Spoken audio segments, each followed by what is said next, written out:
अंबानींचं लग्न म्हटलं तर आपल्याला हॉलिवूड स्टार, बॉलिवूड स्टार, त्याचबरोबर त्यांचे कपडे, त्यांची ज्वेलरी, त्यांची स्टाईल हे सगळं आपल्याला महिनाभर पाहायला मिळालं. त्याचबरोबर अंबानींच्या लग्नाचा थाट काय असतो हे आपण अनुभवलं. तब्बल 3,000 कोटीचं हे लग्न आणि त्यासोबतच असे काही गेस्ट ज्यांच्यावर कोटी आणि करोडो रुपये खर्च केले गेले आहेत, अशी लोक आपण पाहिली. पण यामध्ये काही मराठी सेलिब्रिटीज सुद्धा होती. ते नक्की कोण होते हेच आज आपण पाहणार आहोत.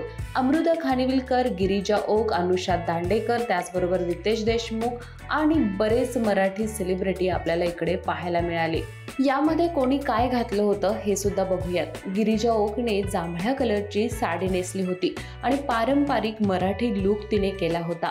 पण बघायला गेलं तर अमृताने मात्र थोडासा हटके लुक केला होता. तिच्या या लुकला बऱ्याच जणांनी चांगल्या कमेंट सुद्धा केलेल्या आहेत, तर काही जणांनी ट्रोल सुद्धा केले. पण निश्चितच अमृता या ड्रेसमध्ये सुद्धा खुलून दिसत होती.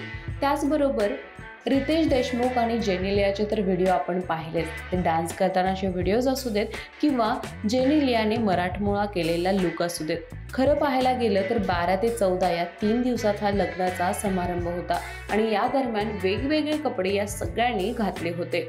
अनुषा दांडेकरने सुद्धा काहीसा असाच लुक केला होता, ज्यामुळे ती सुद्धा उठून दिसत होती. या व्यतिरिक्त गायिका प्रियंका बर्वे सुद्धा आनंद आणि राधिकाच्या लग्नाला हजर होती. तर आपल्या मराठमोळ्या कलाकारांचे काही व्हिडिओ त्यांनी सोशल मीडियावर पोस्ट केले आहेत. त्याचबरोबर आम्ही जे दाखवत आहोत ते सुद्धा तिथलेच व्हिडिओ आहेत. तुम्हाला हा व्हिडिओ कसा वाटला नक्की कळवा. त्याचबरोबर आनंद आणि राधिकाच्या लग्नाच्या अनेक अपडेटच्या व्हिडिओ माय महानगर मानिनीवर पोस्ट केल्या आहेत, त्या सुद्धा बघायला विसरू नका. ही माहिती कशी वाटली नक्की कळवा. त्याचबरोबर याच पद्धतीच्या व्हिडिओसाठी माय महानगर मानिनीला सबस्क्राईब करायला सुद्धा विसरू नका.